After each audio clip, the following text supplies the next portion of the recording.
Hello and welcome guys, फिर से आप सबका स्वागत है हमारे भोजपुरी एक्सटी यूट्यूब चैनल में। अगर आप लोग इस चैनल को सब्सक्राइब नहीं किए हैं तो इस चैनल को सब्सक्राइब कर लें कि भोजपुरी से रिलेटेड न्यूज देखने को आपको मिलेगा। बात करने वाले हैं पवन सिंह का न्यू सॉन्ग जो आने वाला है।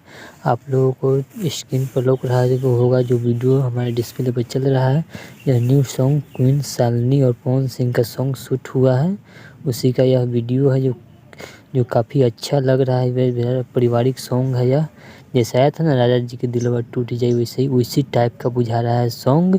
यह देखने को काफ़ी इंटरेस्टिंग मिलेगा पवन सिंह का सॉन्ग। इसका भी कोई थंबनेल या पोस्टर अभी तक नहीं आया है, कुछ अपडेट नहीं आया है, लेकिन लग रहा है ये सॉन्ग बहुत जल्द आप सबके सामने होगा, हम सबके सामने होगा।